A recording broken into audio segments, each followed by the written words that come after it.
Ghanaian community and really the diaspora community puts on a festival called Ghana Fest. Now, as a poor college student, it was great.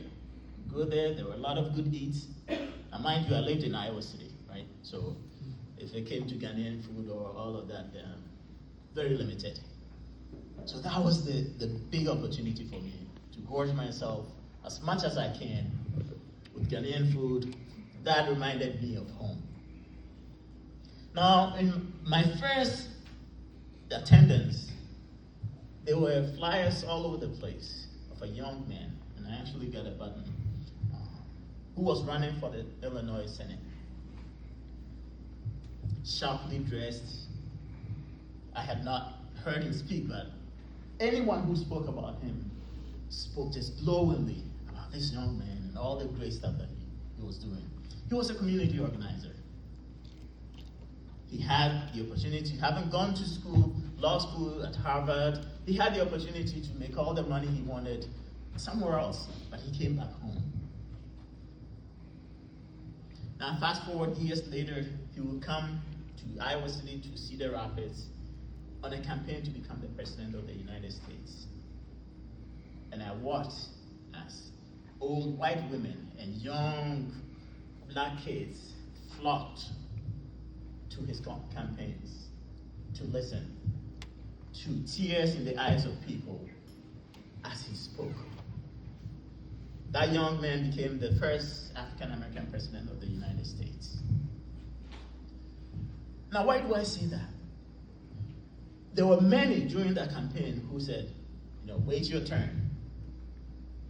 You are not ready. Serve a couple more terms in the Senate. Maybe serve in the US Senate, and then maybe you'll be ready. There are conversations around how he was able to become the President of the United States. In my little corner in Iowa, I saw what he did. It didn't matter. Old, young, black, white, Hispanic, didn't matter.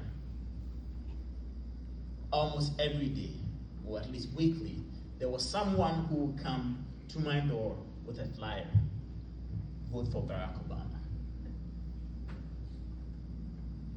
And those who have studied his rise and his success credited his success to at least one of the factors to his community and his grassroots organization and his ability to organize at the grassroots level. That was part of his success. Now, how does that relate to a community? I spent a few years making fertilizer, growing plants. We were just talking about. I love gardening. I got into it about a decade ago, and somehow I was bitten by that bug. And one of the things stories that I've related before is about how trees or how plants grow.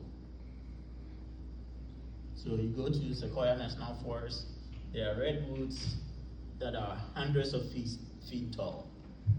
That's wide enough that you can drive a car through the trunk of it. They survived winds and fires and all of that for hundreds of years. When I first heard of that, my first thought was, man, for any tree has a taproot, the primary root will go as deep as possible. That's the only way the tree has to survive. But those who've studied the sequoia tree, the redwoods, have found something interesting. And that is that they actually do not have very deep roots. Rather, the roots are interconnected. So across, they form a mesh, a connection with each other. And because of that interconnectedness, it stabilizes the trees against winds, and it allows the roots to tap into resources, into food and nutrients and water that they are not able to get if it was a single taproot. I ask that we introduce ourselves to each other, talk to someone who you haven't met before. And that was part of the plan.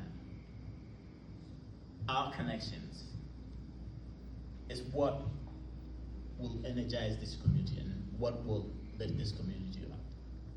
So as you think about philanthropy, as you think about giving, as you think about your community, it's not just what can I get, but understanding that if we are connected, the sum of our interconnectedness produces results that are far greater than the sum of our individual parts.